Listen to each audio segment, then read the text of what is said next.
Welcome to Post-Doom, Regenerative Conversations, exploring overshoot grief, grounding, and gratitude.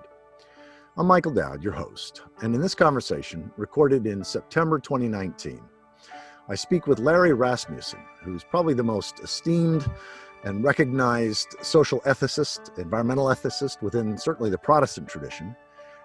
He is Professor Emeritus now at Union Theological Seminary.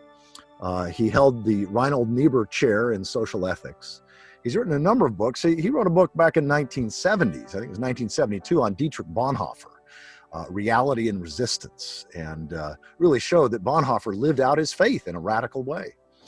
His most recent books are Earth Honoring Faith, 2012.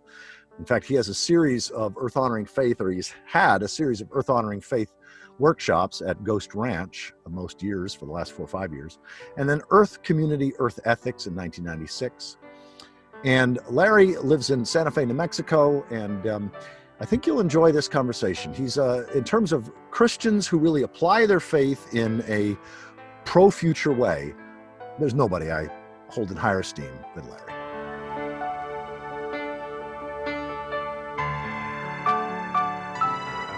Larry, it's been a while since we've seen each other in Santa Fe, and I'm absolutely thrilled that you can be part of this series because, as I shared with you the last time that I saw you, I really count you as a significant older brother on the path of what you call earth honoring faith, or ecology is the heart of theology is the language that I've been using. And so I'd like to begin by giving you the opportunity to share, for those who are watching or listening to this conversation who don't know who you are, have us get a sense of, you know, what your accomplishments are, what you do professionally, and what you're particularly concerned about or passionate about these days. Yeah, thank you. Good to see you again as well. Well, I've been retired now for 15 years. I was teaching at Union Theological Seminary before that in the Reinhold Niebuhr Chair of Social Ethics. And in that capacity and in connection with quite a long involvement with the World Council of Churches, I became deeply interested in, I started out Christian ethics, theological and social ethics, pertaining to what was happening to the planet. But in retiring, I did some significant writing at that time. A book, Earth Community, Earth Ethics, came out in 1996, and yeah, actually, don't go through that too fast. I mean, your two books are really, those two books are very substantial. So say a little bit about each of your 1996 book and also your 2014 book. Yeah, well, Earth Community, Earth Ethics really did come out of that 10 years as a co-moderator of the Justice, Peace, Creation unit of the World Council of Churches. Now I was working full-time as a professor at Union Seminary, but on the side, working with that Justice, Peace, Creation theme of the World Council. And that exposure in all of those meetings around the world, that exposure was one that was vital to me for understanding these issues as always connected. And what came up with the papal encyclical Laudato Si, the cry of the earth and the cry of the poor, together was what had been my experience in from 1990 to 2000. So that's where Earth Community, Earth Ethics came from. And I quit using the word environment and tried to find another phrase, and the one that I'd come up with is earth honoring, because all of these issues are indeed deeply and profoundly interconnected, and people tended to hear environment and think of that which was around them rather than that which they were a part of and deeply and profoundly affecting it. Yes, exactly. So one of my, hang on just a second, I just wanted to interject one of my favorite quotes from Thomas Berry, who I know we both hold in high esteem. Yeah. He said, "The environment is not our surroundings, it's our source, sustenance, and end." Yeah, very good. Yeah.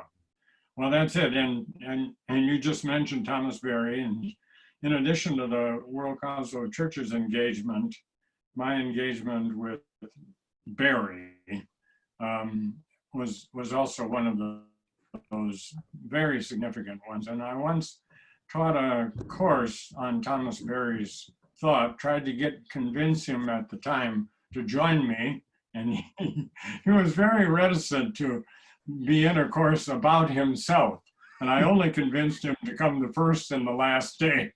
But nonetheless, he has been a major significance, and significant in a major way for me. Yes. And The Journey of the Universe with Brian Swim and Mary Evelyn Tucker is a DVD that I often use Yes. in Yes. teaching. And I retired in 2004 with a couple of things in view. One is to write a major book which shifted my own field from Christian ethics per se to the broader field of religious ethics. So that book is titled Earth Honoring Faith, Religious Ethics in a New Key. And what do you mean by in a new key? I mean, I know because I've read it, but for listeners. Yes. A new key is that the major categories by which we understand and assign our responsibility as human beings have to be changed, because our responsibility to one another has been understood as an intra-human relationship. So we think of loving neighbor and we think of only the human neighbor. We think of responsibility we mean to other people. The new key is that responsibility is coterminous with the ecosphere as a whole. Exactly. What I call them moral externalities when we didn't incorporate our responsibility to earth, air, fire, and water into our notion of responsibility itself. Exactly. So that's the new key. Yeah, great. Yeah, I see it as the shift from human-centeredness or anthropocentrism to ethics in a ecocentric or life-centered way. Yes. Oh, right. Yeah, incidentally, I came across the other day something from way back in philosophy class where we cited the Greeks, man is the measure of all things. And my feeling of late is that man is the measure of very few things. Yeah, few things characterize what's wrong, what went wrong with our world and why we are in the mess we are now, than that idea that man is the measure of all things. I think the only one that may be worse than that is man, conqueror of nature. Oh, well, yes, this Promethean stance, yeah. I have to add that being retired for 15 years in New Mexico and coming in closer contact with the Puebloan Indians here has given me, has forced attention to indigenous wisdom in ways that I hadn't paid attention when I was in New York. I would hear of that, again, through World Council of Churches, but I hadn't really studied the relationship of human beings to the rest of their relatives. Yes, exactly. In a way that I have here. And my shift to religious ethics in a new key is an effort in part to understand what is the relationship of human beings to the rest of the natural world. And I say rest of. Yes, exactly. World. Exactly. Right. That's great. And say just a little bit about the Earth Honoring Faith Decade project at Ghost Ranch. When I retired to Santa Fe, I wanted to keep a couple of things going. One is to work on a bigger book, and that is Earth Honoring Faith. And the other one was to propose to Ghost Ranch a decade-long project in which we would take the various topics that were currently of vital importance to both human society and to the rest of nature and have conversations around them. And I proposed that to the board with the proviso that earth honoring faith might also be the rubric for the ranches, consideration of its water use, food, energy, the entire range of things that the ranch was attending to, program, and so on. And they were amenable to that, but not a whole lot came of that. What did come of that project was an annual seminar. So I can just give you a couple of quick examples. That'd be great. Water and the baptismal life. What's the connection between the literal waters of life and the sacramental understanding of water? Or the Eucharist and your food shed.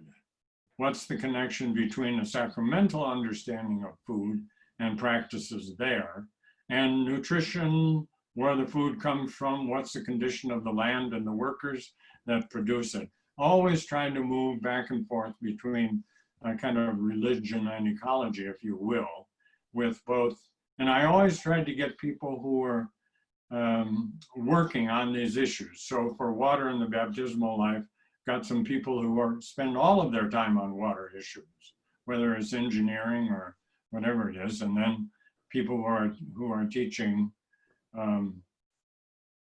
Christian practices in this particular case. We did This Planet as Paradise, ecological restoration issues. So that's the kind of conversation that I wanted to get going. And we finished with Journey of the Universe, focusing on cosmology and scientific cosmologies and religious cosmologies. In our circumstances, what's the conversation? Yeah. That's great. I mentioned at the beginning that I held you as an older brother on the path. Well, Mary Evelyn Tucker and John Grimm and Brian Swim are some of the most significant older siblings as well. Yeah. How do you language for yourself and others sort of our predicament and what's unfolding? Yeah, well, I've gone through some significant changes there of late. Even though I've been retired now for a good long while, I've done semester-long teaching at Union Seminary, spring of 18, and at Yale Divinity School, and I've just come back from some time teaching at Cambridge University in England. And I've taught climate ethics in those places. And the one book that I've used that has caught on with everybody, and these are very diverse audiences, because the one at Yale was students from the Divinity School and students from the School of Forestry and Environmental Sciences in a master's degree on religion and ecology. So I had half scientists in their students, whereas the one at Union was heavily interfaith, because Union has gone that way. So my TA was a Hindu, and I had 5 world religions in a class of 18 students. And Cambridge, like similarly, is very international in this case, not necessarily so much interfaith. But the one book that everybody grabbed a hold of was Robin Wall Kimmerer's Braiding Sweetgrass. Amen. And what happened there for me personally is that while I was well tuned to apocalypse beforehand, her tone is not apocalyptic, even though she knows all of the destruction that has happened. And that chapter on the sacred and the superfund lays that all out. So I understand apocalypse, and all you have to do is keep up with the climate science. Yes, exactly. I mean, it's the language of apocalypse has shifted from arcane religious texts to everyday science reports, but it's now the kind of relationship of reciprocity that she lays out in that book. And she knows about grief. You and I know about grief, but gratitude and the sacred become the language for me.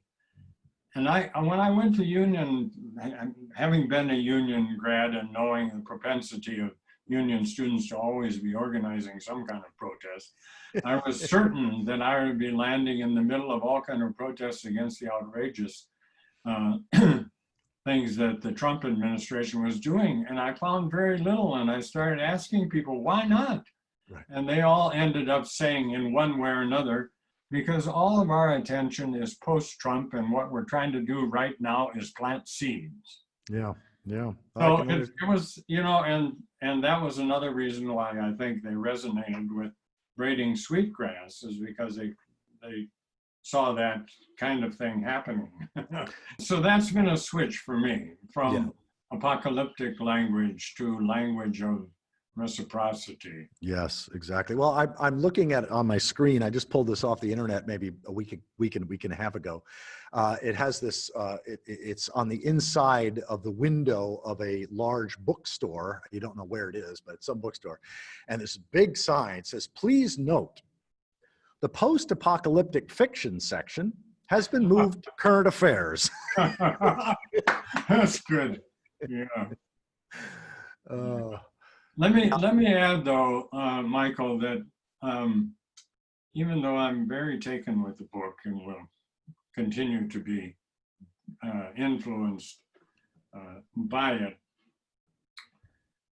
the reports on what's happening to the planet are all worse than any of us imagine. I mean, what we know about climate system change is almost all bad.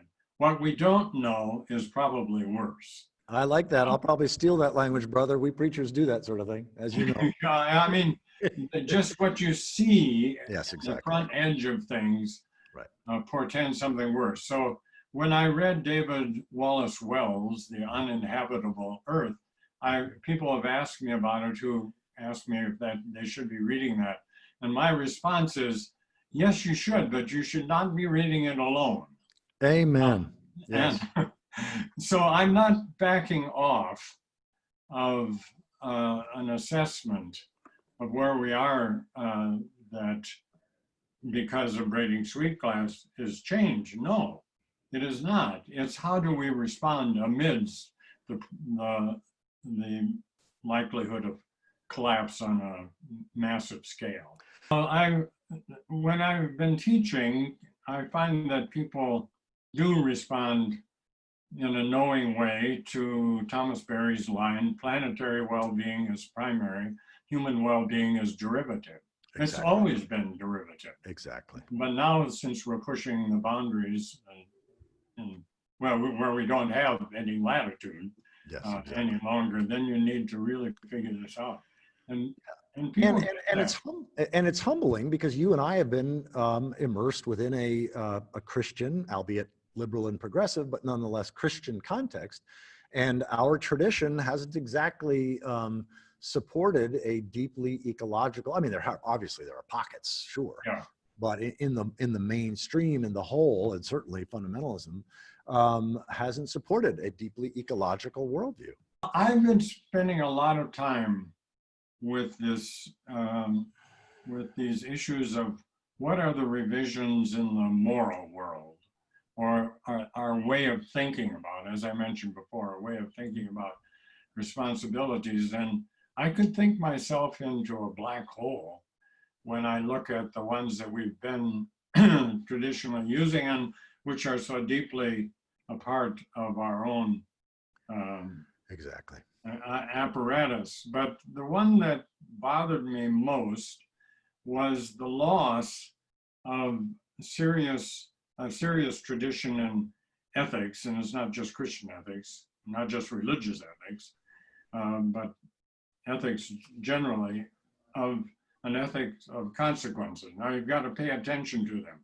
But the point now is that we have no idea what the long-term deep time consequences are for action. So if your ethic is based on the historical outcome, being able to see that, and then reflecting back on that probable outcome to determine what you should do, that's a tradition that isn't helpful. Exactly. Well, there are two other traditions, and I've been turning more and more to them. And one of them is virtue ethics, where you focus on what are the qualities of character, both for you personally and for society, because societies have virtues and vices too, of course. What are the qualities that you want to promote and internalize as that which typifies who you are and what you're about? And Thomas Merton got a letter from Jim Forrest, and Jim Forrest was despondent in his protests against the Vietnam War because he didn't think the protests were getting anywhere. And Thomas Merton wrote back to him and said, what you should focus on, I mean, sort of let God and the universe sort it all out, but what you should focus on are relationships of nonviolent love. And wherever that goes, it's probably the right disposition. So that's one thing. And then, so I've been kind of focusing on what are the eco virtues that we should be practicing in these circumstances where we have no idea even about survival of our particular species. And all species, there are no eternal species or immortal species. So, and then the third element of any good ethic is that there are some bottom line principles. There are here I stand, I can do no other kind of things. And what are those? And that's where I was taken with Robert Wall Kimmerer. So there are alternatives to the one that we always use with our pragmatic utilitarian ethic that's got us into such trouble here, and that is kind of consequences and with a human view to human beings only. Take as much time as you'd like, but give us a sense of your story, your journey, your testimonial, if you will, of how you came to an understanding now of our world in contraction, in overshoot, of climate, and what was that like for emotionally? Because it seems to me every season there will be millions more people that have moved out of denial and yet haven't fully gotten to acceptance, much less the sort of the finding the gift on the other side of acceptance. They're still in one form or bargaining or anger or depression. So anything that you can share of your own personal story that would be of help. Okay, well, I do need to, you know, as one gets old, you do think more about growing up and childhood. And I do realize that even though I was, as a child, not conscious of it at the time, having a kind of free range childhood on the west fork of the Des Moines River in rural Minnesota, where after we did our homework, we were outside all the time, and that included 4 seasons, even though it was cold Minnesota. And I have no doubt that that kind of life with the rest of the natural world left a deep imprint that I didn't lose, even though I lived in big cities, Washington, D.C. and New York City, primarily for most of my life since I was 25. But to jump ahead, my first, well, not my first job, but second job, I never expected to be teaching in seminaries and ended up doing almost nothing else. And the first one was Wesley Seminary, Washington, D.C. And that was during the Carter administration. And the rise of OPEC, and then Jimmy Carter sitting and addressing the nation in his cardigan sweater, talking about the energy crisis, which was tagged as his melee speech, even though he never used the word melee. That told you much more about the reception of the general public than it did Jimmy Carter. But I was teaching at the time, and I thought about my my PhD advisor, Roger Shin, waving the book, The Limits to Growth, in front of us every time we were together. So I started looking at the limits to growth, which in 1972, and the energy crisis in Washington, D.C., and decided to offer a course in energy and ethics.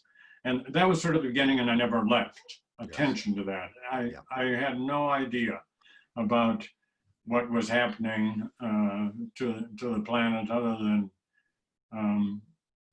there seemed to be something important on energy, energy issues and fossil fuels. And then beyond that, continuing, I mentioned 10 years with the World Council of Churches. You know, the World Council of Churches had a program toward a just, participatory and sustainable society. And I think gave the world that word sustainability as pertaining to society, rather than timber harvests or fish catches or that notion of sustainability. And I just got really interested in what makes for a sustainable society out of that. And then the World Council had a meeting in Vancouver, and they voted the theme for the next 7 years, justice, peace, and the integrity of creation. Except no one knew what integrity of creation meant, and they just voted. So, and it was at that time that I became one of the co-chairs of the commission that had to figure out what it meant.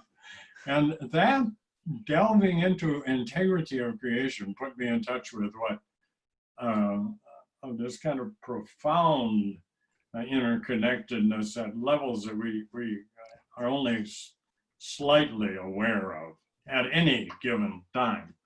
And that has gone on since then. So it's been those kinds of experiences that have brought me to where I am now. Yeah. Well, let me ask a different kind of question, because and this is just occurring to me now. I don't think I've asked anybody else this in this way.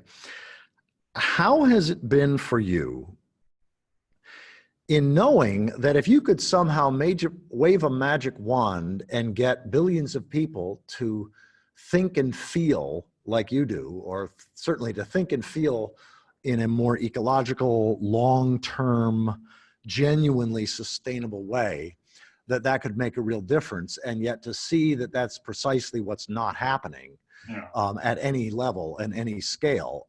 How has that been for you to, you know, there was a time when most of us who envisioned a better world, a more ecologically just, sustainable future, genuinely believed that it was possible. And most of us are certainly no longer hold it as possible, certainly in the short term, prior to contraction and collapse. So how has that been for you to recognize and to see so little responsiveness in the political and economic and even in the theological spheres? Yeah. Well, I have to say, I mean, I read through some of the questions that you outlined for this conversation, and I appreciated them very much. I have never had the same sense of kind of psychological distress that a lot of folks do, and that I run into all the time, including people who came to those 10 years of Goshen seminars. There was a lot of psychological distress going on. And I have to ask myself why that's the case. And it may be because I'm easily deceived, but it may be that you're an Enneagram 5 very rational person. Yeah, but I know that one reason is that the main theme in most of my writing, and it hasn't all been on environmental issues. When you teach social ethics, you do a lot in a lot of different arenas. But the main theme has been community. And that's because it has been so vitally important to me personally.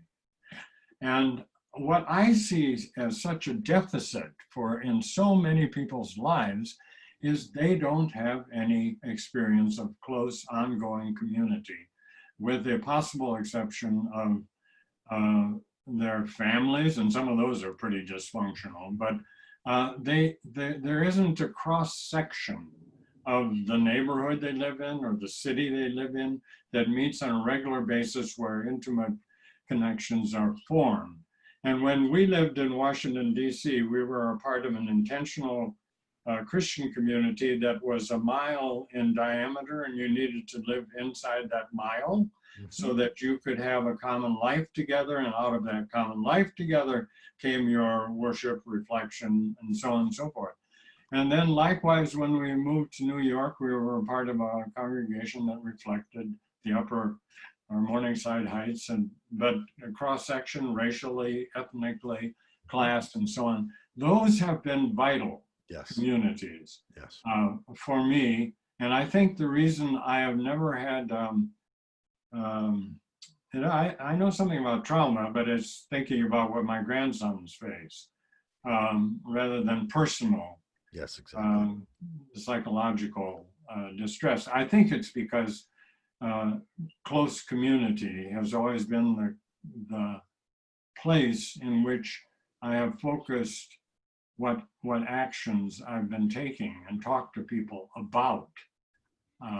Yes, exactly. Were you a part of Sojourners community in Washington? Well, the curious thing was that Sojourners community, the Church of the Savior, Community for Creative Nonviolence, and the Community of Christ that we were a part of, were all in the same neighborhood.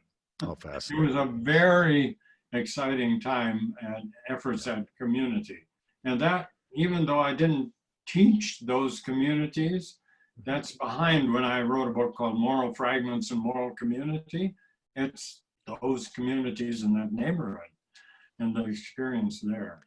Yeah, I have no doubt. I mean, I couldn't agree with you more in terms of the vital necessity of community. Paul Shepard famously talked about the fact that, you know, humans, well, bees thrive in hives, wolves thrive in packs, humans thrive in tribes, and we don't tend to thrive outside them.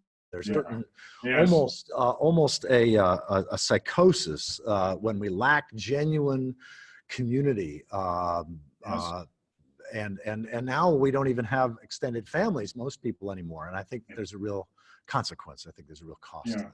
Yeah. And the community I grew up in as a child, you know, that's of course long gone, but that was it wasn't necessarily a very just community, but it was an intact one. Yes, exactly. And there aren't intact communities over the long haul for most people. So it has to be created. And in Santa Fe, we have one. You know, so that becomes the focus. In fact, I just had a meeting yesterday to sit down with a pastor to talk about creating what's the ratcheting up of the environmental, they're still calling it environmental ministry of this congregation. It's done a whole lot. We all know we've got to go to a different place now. Well, it'll only be done in community. It won't be me sitting here with my keyboard. Right. And the bulk of it won't be done until we're forced to. That's part of our nature collectively. Yeah. Well, you mentioned before, Larry, about the universe story, Thomas Berry, Brian Swim, Mary Evelyn Tucker, the journey of the universe. Say a little bit about how this big picture perspective has informed and inspired you or helped you in some way. Yeah. Well, it's exactly a part of thinking about all of this in terms of community, because there's a local face-to-face relationships that are vital to community. There's a community of the wider world, the natural world around us, but that's also a community of which I'm a part. And you need to take that now to the farthest reaches of the universe itself. And that is our community. We may have but a speck of time in that community, but that's the one to which we, all of us belong. And if we understand that that is our community, then it tends to come back a la Joanna Macy or others to inform our understandings of our present moment, brief as it is, in that larger frame. When you look at how essential death is at every scale of the universe, that you can't have a universe without impermanence and death. And that so in a very real way, death is natural, it's necessary, and it's no less sacred than life. Because myself doesn't stop with my skin. That larger sense of self, that larger sense of community is deeply soul nourishing, and it helps me embrace the sacred necessity of impermanence and death. Yeah.